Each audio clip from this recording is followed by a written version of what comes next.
There are only 6 months left in this year, and your life can look completely different by the end of it. Not because you hustled harder, not because you worked 18-hour days, not because you finally became motivated, but because you became a different person. When you change your identity, regulate your nervous system, and become intentional with your life, everything else begins to flow. If you lock in over these next 6 months, I truly believe that you can transform your life. Now let's get into it. Welcome back to my channel. If you are new here, my name is Tiara. I help women regulate their nervous system, break free from limiting beliefs, and create a life that they genuinely love from the inside out. If that sounds like something that you're working toward, make sure you subscribe because we talk about all things mindset, healing, identity, and becoming your highest self. Now let's jump into the 7 things that I would focus on if I had 6 months to completely transform my life. Number 1, the first thing that I want you to do is to create a completely different identity. Think about your dream self. How does she show up every day? Is she showing up in pajamas with her hair in a mess? Or is she putting herself together and putting some makeup on, putting on a nice little heel or flats, whatever your preference is? Is she putting herself together to where she can feel confident and happy in her body? Does she move her body? Does she go on walks? Does she nourish herself? Does she read? Does she speak kindly to herself? Write down exactly what you want your life to look like and then ask yourself, what would that version of me do today? And don't try to change everything overnight. That's one of the biggest mistakes that people make. They try to wake up tomorrow with 10 new habits, a completely different routine, a new diet, and an entirely different life. Of course, you're going to feel overwhelmed. Your nervous system isn't ready for all of that. Instead, I want you to pick 5 habits and I want you to add on 1 habit every week. So if you choose to start waking up in the morning and putting on makeup, I want you to do that for an entire week. And then once you get into the habit of doing that, the following week you will add on drinking a gallon of water a day. This will help to slowly build up to those habits and not shock your nervous system, because small changes compound over time and become permanent changes. You don't need to completely change yourself overnight. It doesn't work like that. You just need to become slightly more like her every single day. Number 2, I want you to prioritize movement and your diet. Yes, you'll probably look better physically, but that's just the bump. Movement helps regulate your nervous system. It helps release stress, and it helps to clear any stagnant energy in your body. When your body stays stagnant, your mind usually does too. That's why most people feel stuck, and you don't have to spend hours in a gym. Most people would like to go for walks, stretch, do Pilates, dance around your house, just move your body. Movement helps bring you out of survival mode, so your brain can start thinking creatively instead of constantly reacting to stress. And fuel your body with foods that help you to feel energized instead of depleted. I notice whenever I eat a heavy meal, a heavy carb diet, my body actually feels heavy. Like, have you ever gotten a Chipotle plate?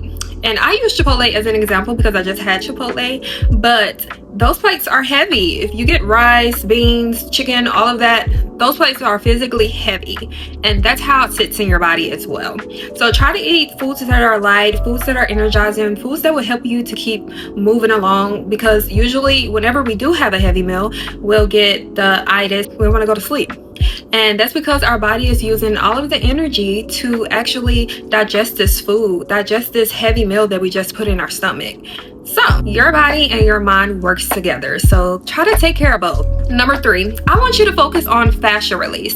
Now, I'm not going to go super deep into this. I encourage you to do your own research on it. But fascia is the connective tissues that surrounds your muscles throughout your body. Many people believe that stress, poor posture, trauma, and tension can become stored there. Personally, me adding fascia release to my routine has become one of the biggest game changers for my journey. More flexible, less tense, and even my posture and my physical appearance has changed. Again, I want you to do your own research because there is a lot to learn, but it's definitely something worth looking into. Number 4, I want you to cut out all distractions, and I know that this one might be the hardest, but most of us are constantly consuming and scrolling on social media. We're watching everyone else's lives and listening to everyone else's opinions, and then we wonder why we don't have enough time in a day. And it's because your mind is completely full and you literally just don't have the capacity to do anything else. You consume so much throughout the day that you can't even hear your own thoughts anymore. You've literally leaked your energy everywhere, and now you don't have the energy to do the things that you really want to do that would be able to move your life forward. So I want you to start spending more time with yourself. Go on walks without your phone, journal, read, sit in silence, and make it a habit to create more than you consume. Because the version of you that you're trying to become needs space to actually hear herself think. Number 5, lock in on some type of spiritual practice, whatever that looks like for you.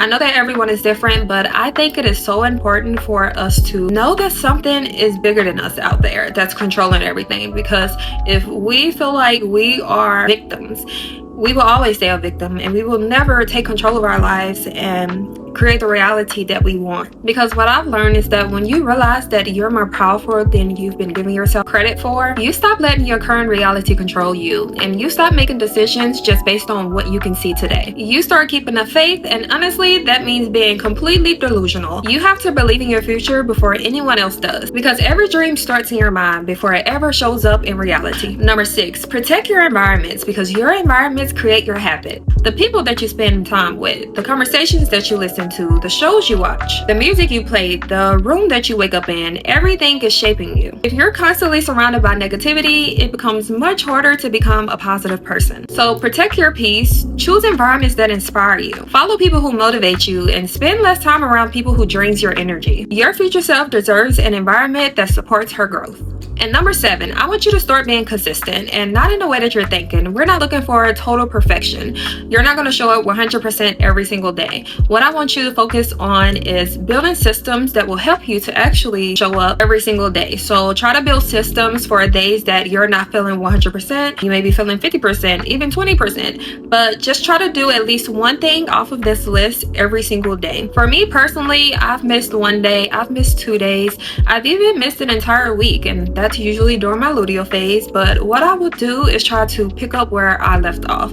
So I wouldn't let months pass or years pass. Get comfortable with the different levels of energy that you will go through in this journey. So know that you're not going to be 100% every single day, and try to show up in any type of way. Try to pick up where you left off. That to me is what consistency means. Consistency is always coming back, even when you fall off. It's having grace with yourself and forgiving yourself whenever you feel like you may have failed, or try not to judge yourself in the first place. We are all human, and as I have already said, we are not always on go all the time. We do not always have the same level of energy throughout the day or throughout the month, for women for sure. So missing a few days is not what ruins your progress. Quitting does. I want you to remember this: 6 months is going to come whether you change or not. The only question is, who will you be when it gets here? Will you still be wishing that your life looked different, or will you be living differently because you started today? So if you want to go deeper, I created the Inner Glow workbook to help you break through limiting beliefs, rebuild self-trust, and become the version of you that you've been dreaming about. I'll leave that link in the description below. And if you've been wanting to work with me one-on-one, my coaching waitlist is officially open. Because I want to give every client personalized support, I'm only opening up a limited amount of spots. The waitlist is limited and it's already filling up quick. If you've been thinking about working with me, now is the best time to join the waitlist. You can sign up through the link in my description, and I'll be reaching out as spots become available. If this video encouraged you, don't forget to give it a thumbs up, subscribe if you haven't already, and let me know down in the comments what is one habit that you're committing to over the next 6 months. Thank you so much for watching. I'll see you in the next video.